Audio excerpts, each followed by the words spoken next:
Los últimos días de Bizancio. El Imperio bizantino, que en su día fue un estado poderoso, se había convertido en una sombra de lo que fue en el siglo XV.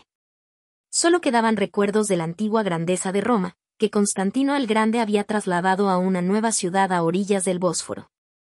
Las gigantescas murallas, las cúpulas de los templos, los palacios y los mercados de Constantinopla eran un recordatorio de 1000 años de historia, pero el imperio en sí se había convertido en un pequeño estado rodeado de enemigos. A mediados del siglo XV, el poder del emperador se extendía solo a la ciudad de Constantinopla, algunas fortalezas de los alrededores y algunas islas dispersas.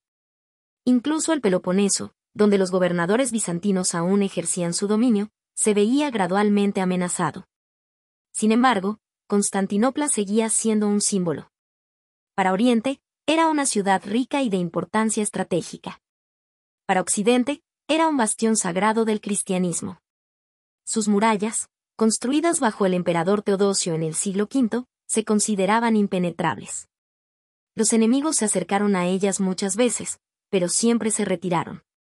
Ni siquiera las temibles hordas de árabes y búlgaros pudieron romper este bastión. Pero en el siglo XV surgió un nuevo enemigo contra Constantinopla, el Imperio Otomano. Su ejército, disciplina y recursos superaban con creces todo lo que los bizantinos podían reunir. El joven sultán Mehmed II, que ascendió al trono en 1451, declaró inmediatamente: «Quiero conquistar la ciudad que se convertirá en la capital del mundo». Mehmed no era solo un conquistador. Era un gobernante culto, enérgico y ambicioso. Hablaba varios idiomas y se interesaba por la ciencia, pero al mismo tiempo tenía una voluntad de hierro y era despiadado. Desde niño le habían enseñado que el principal objetivo del sultán debía ser tomar Constantinopla. Los antiguos sultanes lo habían intentado, pero fracasaron. Mehmed decidió llevarlo a cabo hasta el final. Comprendía que la conquista de Constantinopla daría al Imperio Otomano no solo el control estratégico sobre el estrecho, sino también un estatus simbólico: el poder sobre la Segunda Roma. El emperador Constantino XI Paleólogo resultó ser el último gobernante de Bizancio. Su vida no fue fácil, creció en condiciones de declive y vio cómo el imperio perdía ciudades y tierras. Pero era firme y noble.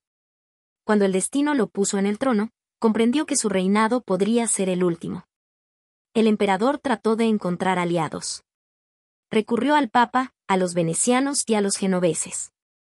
Pero Europa estaba preocupada por sus propias guerras. Francia e Inglaterra habían agotado sus fuerzas en la Guerra de los 100 años. Italia estaba fragmentada y los alemanes y húngaros temían a sus propios vecinos. La ayuda que prometieron resultó ser prácticamente nula. En 1452, estaba claro que el golpe decisivo estaba cerca. Mehmed comenzó los preparativos. A orillas del Bósforo, ordenó la construcción de la enorme fortaleza de Rumeli Hisar, justo enfrente de la antigua fortaleza bizantina. Ahora el estrecho estaba bloqueado. Cualquier barco que navegara hacia Constantinopla era blanco de los cañones turcos. Los habitantes de la ciudad observaban con alarma cómo el enemigo fortificaba su posición y erigía nuevas torres ante sus propios ojos. Pero no tenían poder para impedirlo. Las nuevas tecnologías cobraron especial importancia. El maestro húngaro Urban, que en su día había ofrecido sus servicios a los bizantinos, pero fue rechazado debido a la pobreza del tesoro, recurrió al sultán. Propuso crear cañones de un tamaño sin precedentes, capaces de destruir incluso las murallas más poderosas. Mehmed aceptó. Las obras comenzaron en Adrianópolis y pronto aparecieron las bombardas, con balas de cañón que pesaban cientos de kilogramos. Se necesitaban docenas de bueyes para transportarlas. En Constantinopla, comprendieron que nunca antes habían visto armas semejantes. Su creencia en la inexpugnabilidad de las murallas comenzó a resquebrajarse.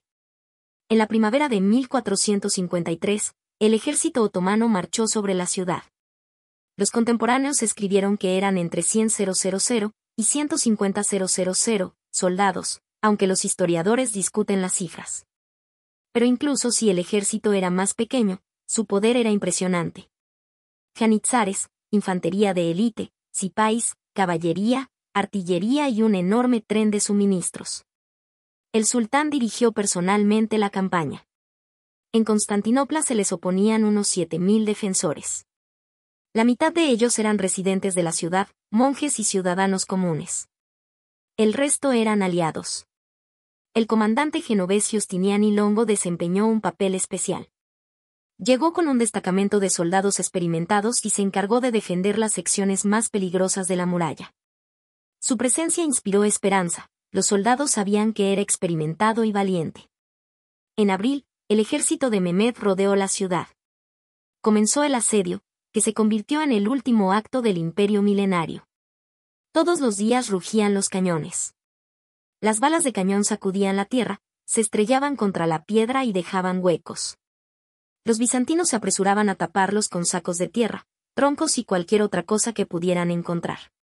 Por la noche, las mujeres y los niños transportaban piedras mientras los hombres montaban guardia con sus armas. Los turcos intentaron destruir las murallas con túneles. En respuesta, los defensores escuchaban el suelo, tratando de captar el sonido de los excavadores, y contraatacaban bajo tierra. Las batallas incluso se libraban en los túneles. Una enorme cadena bloqueaba la entrada a la bahía del Cuerno de Oro. Impedía el paso a los barcos turcos. Pero Mehmed encontró una solución, ordenó que los barcos fueran arrastrados por tierra. Los turcos construyeron una carretera con troncos untados con grasa a lo largo de las laderas de las colinas. Y, de la noche a la mañana, docenas de barcos acabaron en el Cuerno de Oro. Los habitantes de la ciudad se despertaron y vieron mástiles donde no deberían haber estado. La conmoción fue indescriptible. Sin embargo, Constantinopla seguía resistiendo. Se acercaba el mes de mayo y todos comprendían que la batalla decisiva estaba cerca. Cada nuevo día del asedio era una prueba para Constantinopla. Desde la mañana hasta la noche, las murallas temblaban por los golpes de los cañones de Urbano. Enormes balas de cañón, forjadas en piedra, volaban por el aire con un rugido y se estrellaban contra la mampostería. A veces volaban por encima de las murallas y caían en zonas residenciales. Entonces se derrumbaban casas enteras y se oían gritos en las calles. La gente enterraba a los muertos en sus jardines y patios, sin tiempo para rituales. La ciudad se fue acostumbrando poco a poco a este estruendo. Parecía como si la propia tierra cantara con voz de hierro. Pero cada noche, los soldados y los habitantes de la ciudad se levantaban para ir a las murallas. Las mujeres llevaban piedras, los adolescentes arrastraban sacos de tierra. Los monjes salían de sus monasterios y rezaban, y luego cogían picos y palas. Bizancio vivía con sus últimas reservas de fuerza, como si cada hombre se hubiera convertido en soldado. Al mismo tiempo, las disputas crecían en la ciudad. El emperador Constantino XI, aunque se mantenía firme, se enfrentaba a la desconfianza de parte de la nobleza. Algunos decían que era mejor rendirse al sultán y salvar sus vidas. Otros señalaban los milagros del pasado, recordándoles que Constantinopla había resistido peores asedios. En los barrios de la ciudad se susurraban profecías, que la caída de la ciudad marcaría el fin del mundo y que el emperador era el último de la dinastía Paleólogo. Los rumores se entremezclaban con la esperanza. Una visión era particularmente poderosa. Un ángel resplandeciente había reaparecido en Santa Sofía, prometiendo que las murallas de la ciudad no caerían mientras permaneciera la fe. La gente acudía en masa a las iglesias, llevando velas y rezando. Mientras tanto, Mehmed II aumentaba la presión. Comprendía que el tiempo jugaba en su contra, el prolongado asedio estaba minando la autoridad del sultán. Por lo tanto, intentó atacar por todos los medios. Primero, los turcos recurrieron a la construcción de túneles. Los zapadores cavaron pasadizos bajo las murallas y colocaron mezclas explosivas, resina, azufre y yesca. Varias veces, el suelo bajo las murallas tembló por las explosiones y bloques de piedra salieron disparados de la mampostería. Pero los defensores encontraron los túneles, algunos oyeron ruidos bajo tierra, otros notaron espacios vacíos. Los bizantinos y genoveses irrumpieron en estos pasadizos y allí, en la oscuridad, comenzó un combate cuerpo a cuerpo a la luz de las antorchas. Guerreros turcos y bizantinos murieron bajo tierra, sepultándose unos a otros con tierra y piedras. Entonces, el sultán ordenó una maniobra de distracción naval. Sus barcos intentaron abrirse paso hacia la bahía, embistiendo la cadena. Pero las llamas de los bizantinos, restos del famoso fuego griego, los obligaron a retirarse. Aunque el secreto de la antigua arma se había perdido casi por completo, habían sobrevivido algunas jarras de la mezcla inflamable. Cuando las llamas se extendieron por el agua, los turcos se retiraron horrorizados, perdiendo sus barcos. Pero Mehmed no se rindió. Entonces decidió dar un paso audaz, arrastrar la flota por tierra. Esta operación sorprendió incluso a sus soldados. Los turcos colocaron troncos de madera en las laderas de las colinas cercanas a Galata y los recubrieron con grasa animal y aceite.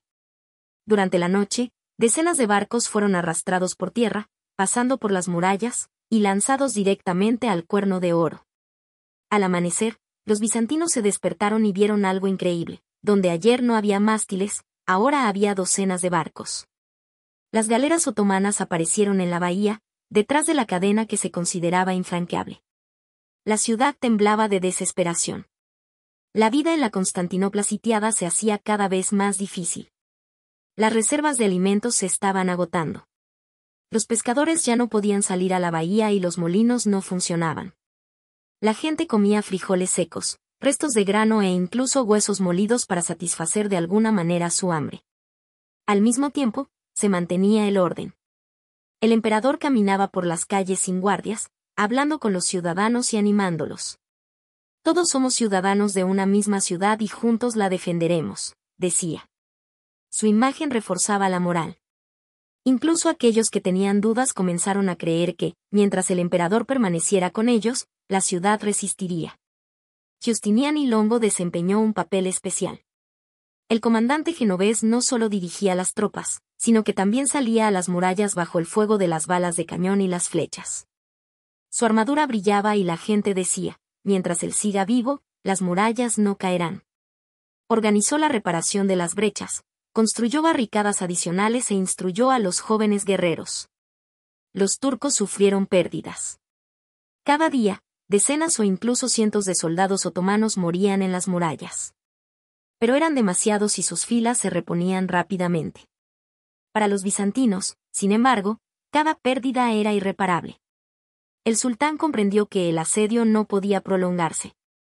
Reforzó la artillería y ordenó que disparara sin interrupción.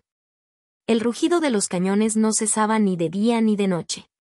Las balas de cañón de piedra demolían torres y destruían barrios. La ciudad se estaba convirtiendo en ruinas. Y, sin embargo, las murallas seguían en pie. A finales de mayo, estaba claro que el momento decisivo se acercaba. Los bizantinos esperaban un asalto general. La gente se preparó lo mejor que pudo, se celebraban servicios religiosos continuamente en las iglesias, los monjes y las mujeres tejían vendajes para los soldados y los niños llevaban agua y piedras a las murallas. Parecía como si toda la ciudad se hubiera convertido en un enorme campamento. La esperanza de un milagro no se desvaneció. La gente decía que Europa enviaría ayuda después de todo, que la flota veneciana o genovesa estaba a punto de aparecer en el horizonte. Cada día, los habitantes escudriñaban el mar en busca de velas. Pero el mar permanecía vacío. Mientras tanto, Mehmed preparaba un ataque decisivo. Ordenó a todos los comandantes que se reunieran y anunció, la ciudad caerá, y quien la conquiste primero recibirá la gloria eterna. El ejército otomano se preparaba para el golpe final. 28 de mayo de 1453. Un silencio inquietante reinaba en la ciudad. Tras semanas de continuos combates, bombardeos y ataques, los soldados y los residentes se dieron cuenta de que la batalla decisiva era inevitable. Los rumores de un asalto inminente se extendieron rápidamente. La gente acudió en masa a las iglesias. Esa noche se celebró la última liturgia en Santa Sofía. El enorme templo, donde se había coronado a los emperadores durante siglos, estaba abarrotado. Todos se reunieron allí, nobles, simples artesanos, mujeres con niños, monjes, soldados. Nunca antes había habido tanta gente en el templo. Las oraciones se fundían en un único murmullo, cientos de velas ardían y parecía que la luz del templo tenía vida propia. El emperador Constantino XI entró en el templo y se acercó al altar. Su mirada era cansada, pero decidida. Se confesó, comulgó y se dirigió al pueblo. Hermanos míos, esta ciudad es nuestro patrimonio común, nuestro hogar y nuestro destino. Hoy, cada uno de nosotros se convierte en su defensor. Permaneceremos unidos mientras respiremos. No os abandonaré. Estas palabras resonaron en todo el templo. La gente lloraba, se abrazaba y se despedía. Muchos comprendieron que esa era su última noche. Cuando terminó la liturgia, el emperador se dirigió a las murallas. Caminó por los bastiones, habló con los soldados y les agradeció a cada uno de ellos su servicio. Los soldados, muchos de los cuales estaban agotados y heridos, se sintieron animados por su presencia. Incluso los más desesperados creían que con un emperador así no podían retirarse. La última noche. La noche era tranquila. La luna iluminaba las murallas, el mar y el campamento turco, donde ya se oían tambores y oraciones. Los bizantinos sabían que el asalto comenzaría por la mañana. Muchos no se acostaron. Se celebraron servicios religiosos en las iglesias, la gente reunió sus últimas provisiones en sus casas y las madres abrazaron a sus hijos. Los preparativos estaban en pleno apogeo en el campamento turco. Mehmed II inspeccionó personalmente las tropas, prometiendo ricos botines y recompensas. Los soldados sabían que su destino se decidiría al día siguiente. El asalto general. Al amanecer del 29 de mayo, el ejército turco avanzó hacia las murallas. Primero, multitudes de mercenarios y aliados entraron en combate. Fueron lanzados primero para desgastar a los defensores. Los bizantinos y genoveses se defendieron ferozmente. Flechas, lanzas, piedras, alquitrán hirviendo, todo volaba desde las murallas. La primera oleada fue repelida. Pero le siguieron otras nuevas. Ahora avanzaba la infantería turca regular. Las balas de cañón impactaban contra las murallas, creando brechas. Donde caían las piedras, los bizantinos levantaban barricadas de madera, tierra y cadáveres. La batalla se volvió continua. Finalmente, los genízaros, la élite del sultán, entraron en la refriega. Su formación era compacta y disciplinada. Al son de los tambores y los gritos de oración, avanzaron hacia las brechas. Justinian Longo se encontraba en la principal posición defensiva. El comandante genovés defendió con increíble fortaleza. Pero en el fragor de la batalla, resultó gravemente herido, según algunas versiones, por una bala de cañón, según otras, por una flecha en el pecho. Fue retirado del campo de batalla. Los soldados bizantinos, al ver a su líder abandonar las murallas, se sintieron desesperados. Su espíritu de lucha comenzó a decaer. El emperador Constantino XI se encontró en medio de la batalla. Se quitó sus ropas púrpuras para no destacar y se lanzó al ataque con una espada en las manos. Fue visto por última vez en las puertas de San Romano. Allí luchó codo con sus hombres hasta que las tropas turcas rompieron la brecha. Su grito, la ciudad ha caído, pero yo sigo vivo, permanece en la memoria. Después de eso, fue visto en la batalla final, rodeado de enemigos. El cuerpo del emperador nunca fue encontrado, solo más tarde los turcos afirmaron haberlo encontrado entre los muchos caídos. La caída. Pronto las murallas fueron finalmente derribadas. Los genízaros irrumpieron en la ciudad. Primero capturaron las puertas, luego las abrieron y decenas de miles de soldados entraron en masa. Comenzó una masacre en las calles. Los soldados mataron, saquearon y tomaron prisioneros. Los habitantes de la ciudad huyeron a los templos, con la esperanza de encontrar protección allí.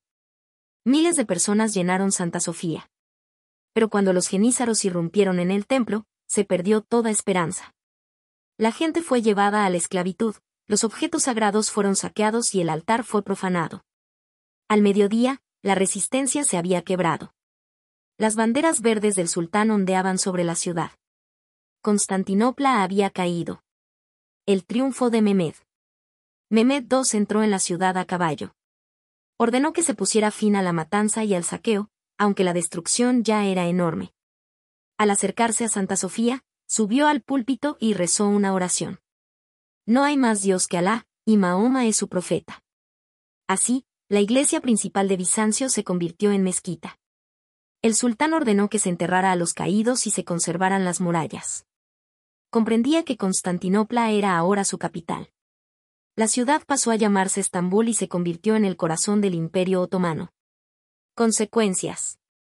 La noticia de la caída de Constantinopla se extendió por toda Europa. Para los cristianos fue un shock. El imperio que se consideraba el heredero de Roma había caído. La gente lloraba en Venecia y Génova, y el Papa declaró luto en Roma. Pero la ayuda llegó demasiado tarde. La caída de Bizancio fue un punto de inflexión. las rutas comerciales hacia Oriente quedaron bajo control otomano. Esto llevó a los europeos a buscar nuevas rutas, alrededor de África y a través del Atlántico. Pronto, Colón descubriría el Nuevo Mundo y Vasco da Gama llegaría a la India. En cierto sentido, la caída de Bizancio marcó el comienzo de una nueva era, la era de los descubrimientos. Para los musulmanes, fue un triunfo. Los otomanos ganaron una capital de talla mundial, que se convirtió en el corazón de su imperio durante siglos. Epílogo. Así terminó la historia de un imperio que había durado más de 1000 años. Desde Constantino el Grande hasta Constantino Paleólogo, hubo una larga lista de gobernantes que mantuvieron el Imperio Romano de Oriente. Pero todo tiene un final.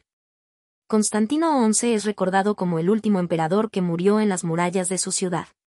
Su imagen se ha convertido en un símbolo de valentía y devoción. En las leyendas populares, se le llamaba el Rey Dormido, que volvería cuando llegara el momento.